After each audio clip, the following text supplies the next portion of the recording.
দর্শক, সারা দেশে ডাকসু নির্বাচনের একটি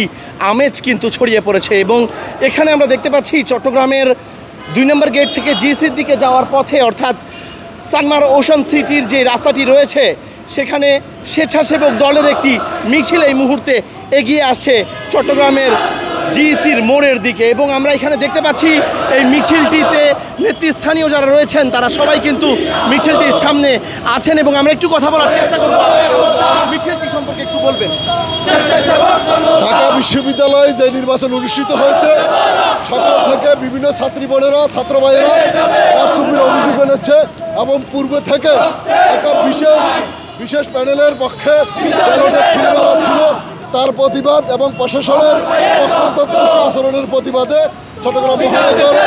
আমরা সন্ধ্যার পর থেকে বিপ্লব উদ্যানে অবস্থান করেছি এবং আমরা এটার প্রতিবাদ জানাচ্ছি। ঢাকা বিশ্ববিদ্যালয়ের সংসদ নির্বাচন নিয়ে কোনো তালবা না হলে চট্টগ্রাম থেকে তীব্র প্রতিবাদ গড়ে তুলব আমরা ইনশাল্লাহ। কারণ ওখানে আমার ভাই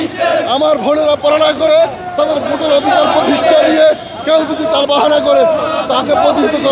প্রতিহত করা হবে ইনশাল্লাহ। দর্শক, কথা বলছিলাম চট্টগ্রাম স্বেচ্ছাসেবক দলের যে মিছিলটি এই মুহূর্তে চট্টগ্রামের ২ নম্বর গেট থেকে জিসির মোড়ের দিকে যাচ্ছে সেখানে নেতৃস্থানীয় যারা রয়েছেন তারা সকলে কিন্তু এই মিছিলের সামনের সারিতে এবং যারা নেতাকর্মীরা রয়েছেন বা অন্যান্য কর্মীরা রয়েছেন তারা সহ মিছিলটি এই মুহূর্তে চট্টগ্রামের জমিয়তুল ফালাহ মসজিদের দিকে এগিয়ে যাচ্ছে আমরা দেখতে পাচ্ছি। এবং সব মশার বিরুদ্ধে সুরক্ষা দিতে এলো বসুন্ধরা এক্সট্রিম অ্যারোসল, মশার বিরুদ্ধে এক্সট্রিম সুরক্ষা। ডাকসু নির্বাচনের যেই প্যানেলগুলোতে নির্বাচন হচ্ছে সেই প্যানেলগুলোতে আসলে নির্বাচন নিয়ে কারচুপির অভিযোগ কিন্তু উঠেছে এবং সেই অভিযোগের প্রেক্ষিতে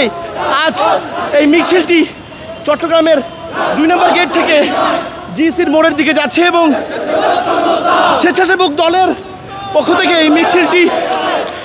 এই মুহূর্তে এগিয়ে যাচ্ছে চট্টগ্রামের রাজপথ ধরে।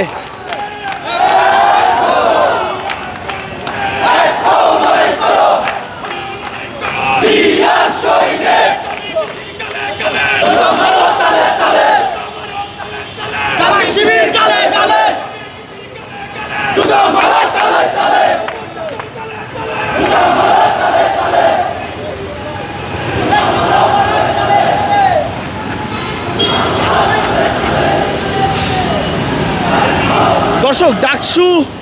নির্বাচনকে ঘিরে এই মিছিলটি ২ নম্বর গেট থেকে শুরু হয়ে চট্টগ্রামের জিসির মোড় হয়ে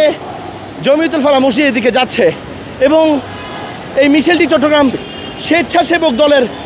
পক্ষ থেকে কিন্তু করা হচ্ছে এবং তারা তাদের দাবিগুলো জানিয়েছেন কিছুক্ষণ পূর্বে যে আসলে তারা কেন এই মিছিলটি করছেন এবং এই মিছিলটি পরবর্তী আমরা যেটা জানতে পেরেছি চট্টগ্রামের জমিয়তুল ফালাহ মসজিদে ছাত্র দলের যারা কর্মী এবং নেতৃবৃন্দরা রয়েছেন তারা সকলেও কিন্তু এসে উপস্থিত হচ্ছেন এবং জড়ো হচ্ছেন সেখানে এবং অপেক্ষা করছেন তারা ডাকসুর ফলাফলের। দর্শক, চট্টগ্রাম জিসির মোড় থেকে এই ছিল এখনকার মতো আমার কাছে সর্বশেষ। আপনাদের সাথে ছিলাম আমি আবির আহমেদ।